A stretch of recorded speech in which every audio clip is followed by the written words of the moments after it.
CR101radio.com, podcasts, and more. 18. The Chief End of Man. June the 1st, 1954. Good morning, friends. Different people have at different times proposed lists of key moments in history, each according to his presuppositions. For me, one of the great landmarks of history is the Westminster Assembly, which met between 1643 and 1652, and whose work provided the moral and spiritual backbone of subsequent British and American history. One of the products of that assembly was the Shorter Catechism, the first statement of which is one of the best known in all literature. To the question, what is the chief end of man? This great answer is made. Man's chief end is to glorify God and to enjoy Him forever. We are told very clearly that man was made for a purpose and can only be understood in terms of that purpose, which is the glory of God. Man is not an end in himself, but an instrument to be used to a specific purpose. Let's look at it this way. Supposing I buy, and I'm doing some very tall supposing here, a new car, take it out to the end of the pier and expect it to act like a boat just because it's a good car. The result, of course, will be an obvious failure, and I'll end up with no car at all.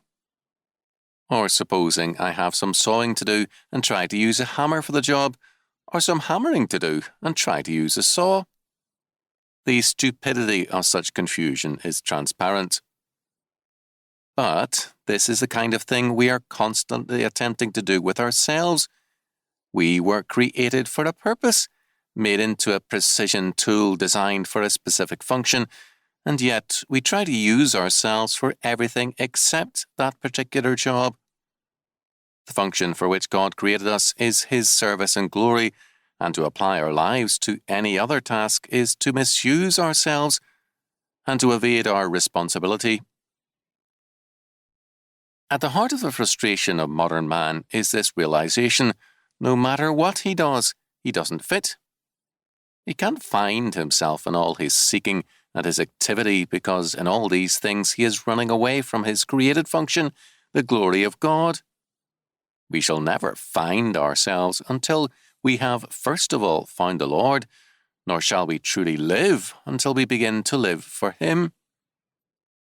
As Augustine said, our hearts are restless until they rest in Thee.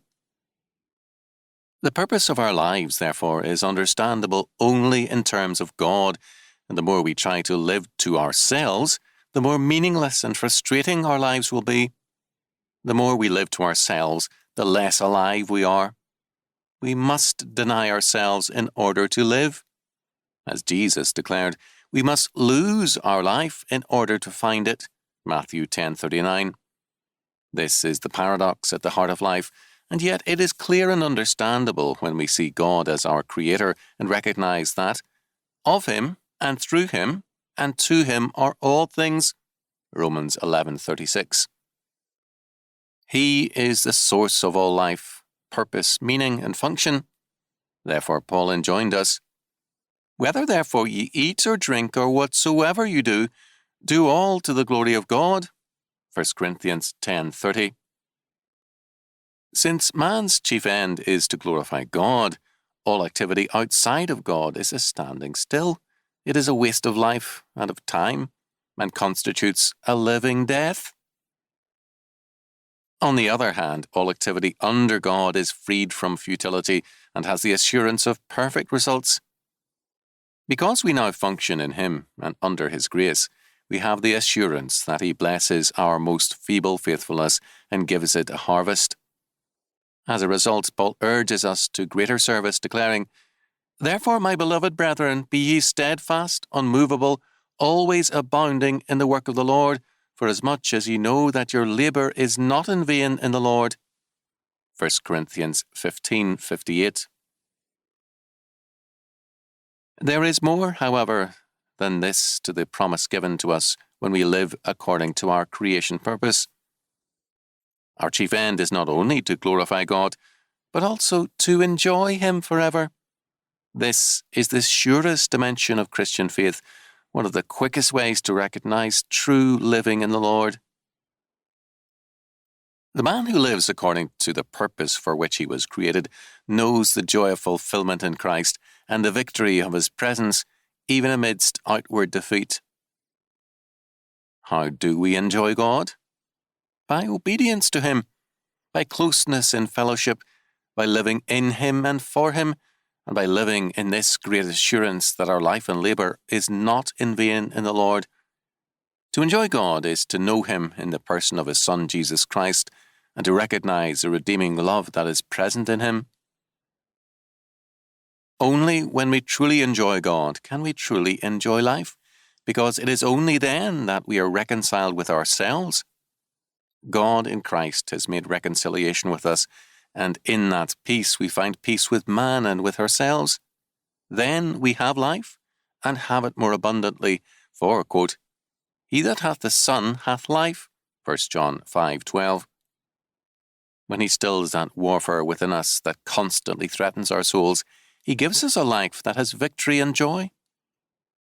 When man lives according to his chief end, the result for him is this joy and victory. Nothing in life has anything for him apart from the Lord, as the psalmist declared, "Whom have I in heaven but Thee? And there is none upon the earth that I desire beside Thee. My flesh and my heart faileth, but God is the strength of my heart and my portion forever." Psalm 73:25 and 26. What is the chief end of man? Man's chief end is to glorify God and to enjoy Him forever.